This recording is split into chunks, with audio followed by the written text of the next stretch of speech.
So ఎట్లా అనిపిస్తా ఉన్నది? ఏం మార్పు కావాలని కోరారు జనాలు. మార్పు ఏమి లేదు, ఎప్పుడు చెప్పట్లే ఉంది. రైతు బంధు అన్నాడు, రైతు బంధు లేదు, ఏమి లేదు. మా వరంగల్ మరి మా గుంటుపల్లి ఎయిర్పోర్ట్ అంటున్నాడు, ఉన్న భూమి మొత్తం తీసుకుంటున్నాడు, రోడ్డు బ్లాక్ అంటున్నాడు. మా పరిస్థితి ఏం లేదు, ఇప్పుడు ఇక్కడ మేము ఉండే పరిస్థితి లేదు. ఏం చేయాలన్నా అర్థం కావట్లేదు. మొత్తం ఉన్న భూములు వాళ్ళకి ఇచ్చి 30 లక్షలు. ఎయిర్పోర్ట్ అని ఎవరు చెప్పిళ్ళు? వాళ్ళే ఎమ్మెల్యే గారు ఇచ్చిర్రు, మన కలెక్టర్ వచ్చింది, వాళ్ళు వచ్చి 30 లక్షలు కట్టిస్తామంటున్నారు. 3 కోట్లు ఉంది ఇక్కడ, అంటే ఎకరం రోడ్డు పైన 3 కోట్లు ఉంది. కనీసం ఇవాళ మేము బిడ్డ పెళ్లి చేసుకుందాం అన్న 10 గుంటలు పోయే పరిస్థితి లేదు నాది. ఎందుకంటే ఏమైనా ఎయిర్పోర్ట్ అని చెప్తున్నారు ఎవరు వచ్చినా. ఇప్పుడు పెళ్లి పరిస్థితి ఎక్కడ చేసినా మీరు భూమి అమ్ముదాం అంటే ఎయిర్పోర్ట్ చెప్తా లేడు. మేము భూమి అమ్ముదామంటే కొనేవాడు లేడు. ఓకే, కొనడానికి వచ్చేవాడికి డేర్ లేదు. ఎయిర్పోర్ట్ లో పోతాను కాబట్టి మనం కొన్నా దానికి వాడు భయపడుతున్నాడు. ఓకే, మా పరిస్థితి ఘోరంగా ఉన్నది ఇక్కడ. ఇప్పుడు ఎట్టి పరిస్థితుల్లో మేము అయితే ఆగమైతే మా గుంటుపల్లి మళ్ళీ రింగ్ రోడ్ అంటాడు, మళ్ళీ రైల్వే అంటాడు, రోడ్డు అది ఇస్తాడు.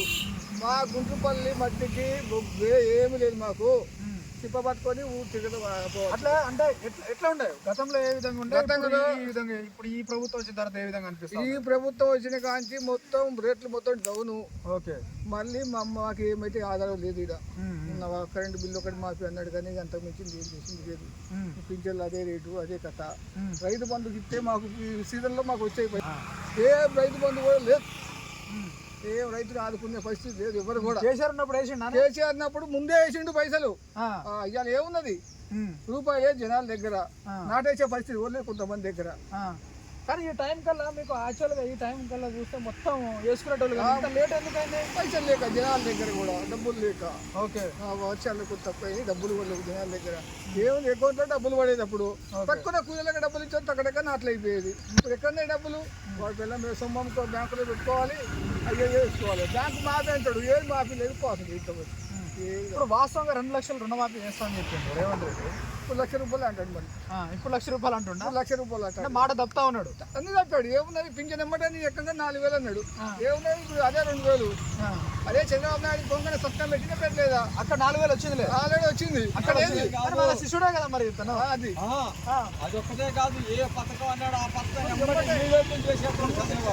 చేసేస్తాడు. చంద్రబాబు ఏం పోటీ చెప్పండి. చంద్రబాబు అంటే ఇవాళ రోజున చంద్రబాబు మా కులపోయిన. సరే, మీరందరూ మార్పు అన్నారు, మార్పు కోరుకున్నారు, మార్పు వచ్చింది.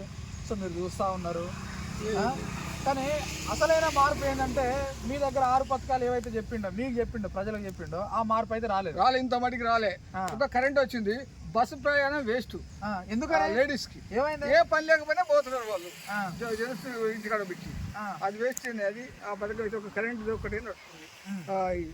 ఇది మన భూములది చేస్తా అన్నాడు, పాస్బుక్లు చేస్తా అన్నాడు, పట్ట పాస్బుక్లు. ఇంత మటుకు ఏది లేదు. 8 నెలలు 9 నెలలు అవుతుంది.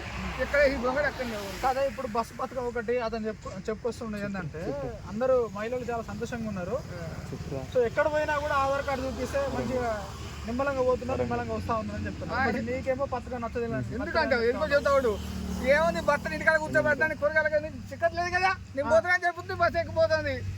ఇలా కూర వండుకోవాలా, మొగోళ్ళు ఇంట్లో కూర్చోవాలా, ఇంట్లో కూర్చోవాలి. మొగోళ్ళు పరిస్థితి ఇప్పుడు మొగోళ్ళు ఇంట్లో కూర్చోవాలి, గాలి చేసుకుని ఆయన తిరుగుతూ మొగోడు కూర్చోవాలి ఇంట్లో. సరే, ఇప్పుడు బస్సు పథకం మొత్తాన్ని ఫెయిల్ అయిందంటారు. అది ఖచ్చితంగా ఫెయిల్ అయింది, అవసరం లేదు. అది అన్ని అవసరం లేని పథకాలు కానీ ఇష్టం ఏం లేదు. ఇప్పుడు మహిళలకు 2,500 అని చెప్పి ఏది ఏముంది, అది కూడా లేదు. గ్యాస్ అంతేగాని గ్యాస్ కూడా పడతలేదు జనాలకి. ఆడ చేసుకో, ఈడ చేసుకో అంటాడు, ఎక్కడ పడతాడు. సరే, 6 పథకాలలో ఇంటి దగ్గర గల్ఫ్ వరకు వచ్చిన పథకం ఏంటి? ఇప్పుడు 6 పథకాలలో ఏమేమి చెప్పిండు? బస్సు ఒకటి చెప్పిండు, 2,500 ఒకటి చెప్పిండు, తర్వాత 2,000 ఉన్నదానికి 4,000 చేస్తా అని చెప్పిండు, కరెంట్ బిల్ అని చెప్పిండు, గ్యాస్ అని చెప్పిండు, ఇవన్నీ కొన్ని చెప్పిండు కదా. ఒకటే వచ్చింది. ఇప్పుడు ఒక కరెంట్ బిల్ 10,000 అన్నాడు, ఏది రాలే, ఇది ఒకటే వచ్చింది. ఇప్పుడు కేసీఆర్ ఉన్న దానికంటే ఒక 5,000 ఎక్కువ పెంచుకుంటా పోయింది తను. ఏ రూపాయి అసలు కేసీఆర్ వేసింది 5,000 గతి లేవు. 5,000 ఎక్కడ 5,000 కూడా గతి లేవు కదా. 10,000 దాకా పోయి 5,000 గతి లేవు. మరి కేసీఆర్ మన రేవంత్ రెడ్డిని గెలిపించారు కదా. మీరు గెలిపించండి, మార్పు కావాలి. మనం ఒక్కరు వేస్తే కాదు కదా, జనం మారారు. అది ఇంత తొందరగా ఈ 6 నెలల్లో అంత వ్యతిరేకత జనాల్లో వచ్చిందంటే ఇదే కారణం అంటారా? ఇదే కారణం. ఒక్క పని అనుకుంది ఎక్కడ చేశాడు చెప్పండి. ఆయన ఎక్కడ చేసాడు ఏం చేయలేదు. ఒక్క కరెంటు ఒక్కటి తప్ప నుంచి వేరే పని ఏం చేయలేదు.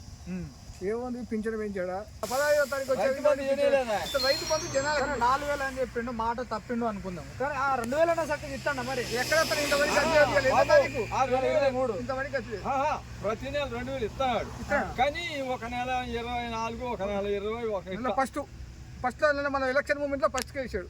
ఇంతవరకు అది ఎందుకు వేసాడు అసలు ఫస్ట్ వేసాడు కరెక్ట్. ఇప్పుడు మొత్తానికి ఈ పరిపాలన చూస్తే వీళ్ళ చూస్తా ఉంటే మళ్ళీ కేసీఆర్ ప్రభుత్వమే గుర్తుకొస్తా. కేసీఆర్ ప్రభుత్వం 99% గుర్తొస్తుంది జనాలకి. రైతుల విషయంలో ఏ విషయంలో కేసీఆర్ ప్రభుత్వమే నెంబర్ 1. ఎందుకంటే వాడు అప్పు చేశాడు కావచ్చు. ఏం చేసిండే కేసీఆర్? అప్పులు చేశారని చెబుతున్నారు. ఇప్పుడు చెప్తా ఉన్నారు వీళ్ళు చెప్తా ఉన్నారు, కాంగ్రెస్ వాళ్ళు చెప్తా ఉన్నారు. కానీ కేసీఆర్ ఉన్నప్పుడు ఏం మంచి పనులు చేసిండు? ఏం మంచి పని చేసిండు? రైతు బంధు అంటే కేసీఆర్ చేసిందే కదా. ఈ పెన్షన్, రైతు బంధు, రుణమాఫీ, కరెంటు ఫ్రీ కరెంటు బాయిలకి అవన్నీ వాడు చేసిందేనే. వీళ్ళు ఎక్కడ చేశారండి? వీళ్ళు చేయలే. వాడు మొత్తానికి ప్రజలైతే ఈ కాంగ్రెస్ ప్రభుత్వం వచ్చినప్పటి నుండి ఇబ్బంది పడతా ఉన్నారు. మస్తు ఇబ్బంది అవుతుంది కరెంటు బాయిల కాడ కూడా. అదరికి 24 hours పడితే మోటార్ వచ్చేది. ఇప్పుడు ఎప్పుడు పోతా ఎప్పుడు వస్తుందో ఎవరు తెలుస్తుంది. అప్పుడు బావి దగ్గర కరెంట్ ఎన్నిసార్లు పోతా ఉంది? ఎన్నిసార్లు ఓ రోజుకి 5-6 సార్లు పోతుంది.